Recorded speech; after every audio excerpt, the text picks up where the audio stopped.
another question for you. Go for it. Okay. I'm excited. Yeah. So there are many cases, right? There are many cases of construction without permits.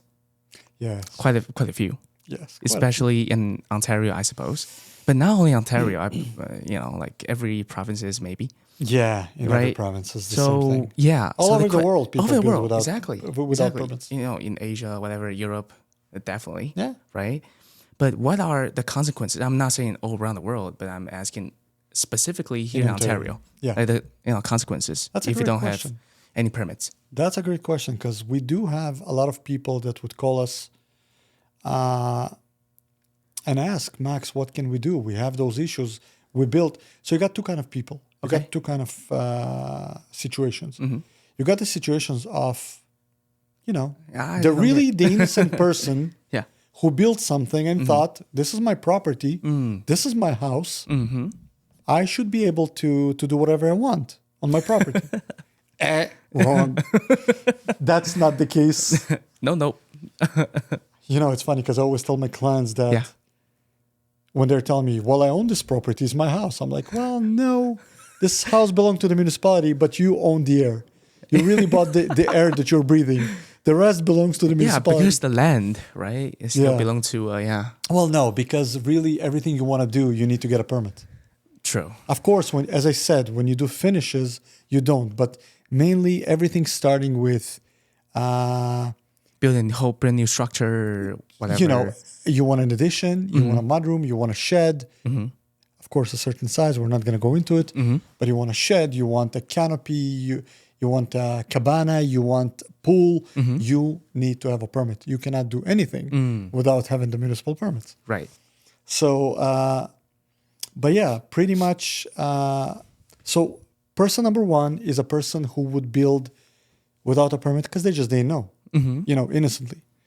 Person number two, it's somebody who wanted to take a chance. They would take it. Yeah. Listen, sometimes you do renovations in your house. Yeah. And but question here: what if, let's say, like your neighbor reported, if it's like way too noisy. This is person number two. Oh, this is person number two. So the person that likes to take chance, usually, again, two things happen. Either they succeed, like a lot of people finish their basements, they don't apply for permits. But some, and people complain. Yeah, but some, all of a sudden the neighbors complain and an inspector would come to your house. Whether if you are still doing the construction, they would just stop your construction. But what if you finished? If you finish, they will give you a work order still. And it's called order to comply. And you have 30 days to apply for permit. Oh. Yeah. So you have 30 days to apply for permits, or eventually the city will take legal actions against you. Wow. Now, the worst part is, let's talk about that kind of person. Okay. The worst part is that usually when you hire somebody to do construction without permits, you don't do it as per all the codes. Every contractor will come to your house and tell you, we do everything as per code. They're not really familiar with all the codes, with all the small stuff, like all the R values. Like those are trivial stuff. Which brings to the point that as soon as you got that complaint, an inspector comes to your house and you invested, let's say you finished the basement, you invested $80,000, $90,000. What do? You demolish it. Really? Not all of it. But now, all of a sudden, your ceiling assembly is incorrect. You have to redo it. All of a sudden, the R value, the insulation in the walls is not sufficient. You have to redo that. And at the end of the day, the city doesn't care how much money you invested, and you're in trouble. So again, to answer your question, what happens when you build without permits? You can get yourself into this trouble. Now, when that happens, you would be required to hire a firm like ours, consulting firm, that would come in, check what was done, whether it was done correctly or not.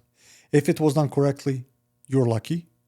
Because you know what? I'm not gonna lie. Some contractors are, you come in, you check, and they actually know their codes. Not a lot of them, but some do. So great. So here then we would come in, we would do some small modifications. Whether Anyways, I'm not going to go too much Ceiling, into yeah. details. Okay. But unfortunately, most of cases are terrifying because what happens is people have to reopen walls, people have to reopen ceilings, redo all the drywall, and that can cost up to $40,000. $40,000. Yeah. Usually it's around $30,000 to $40,000 to do the small modifications to bring it up to code.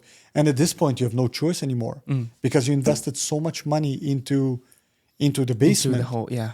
You're going to invest more to make it right, which just frustrated you as a homeowner. So all the homeowners out there, my personal suggestion to you, try to make sure that you're getting permits before you start renovations. Right.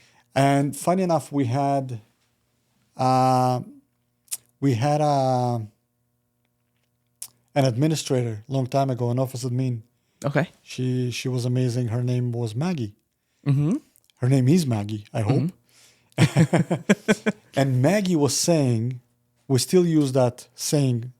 She said, if you think it's expensive to build with a permit, wait until you build without one. Wow. Right? So what people don't understand that eventually permits are more expensive. Permits that they think that are more expensive actually are cheaper. Right. Because when you have to redo stuff, that costs you a lot of money. So question here, you said permit. So how much is for the application, like around? Roughly. So I'll tell you what, For every one application is different. I'm Based not on the really building, going to go, Based on building? based on square footage, based on building per. Yeah, so I'm not going to go into that. Too many This is detail, something that is every homeowner should, if look it up. if they have these questions, they can always, ask consultants about it. Yeah. call us, ask us. Yeah. We're out there to answer all those questions. But I wouldn't worry about that because it's a full spectrum of what kind of construction you're doing, what the square footage of construction, and all that. Right. Because you mentioned about if you finish, right? And the speculator did not approve. Who? Not speculator, The but inspector. inspector, exactly. Like those inspector, they did not approve for like your home, right? Like the whole renovation under your basement. And you said you need to demolish them, right? Would they send people to actually go inside your home and that's not how it works.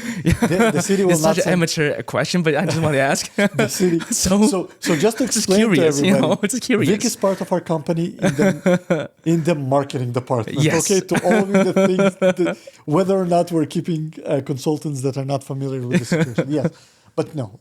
What happens is they're not sending inspectors to demolish anything.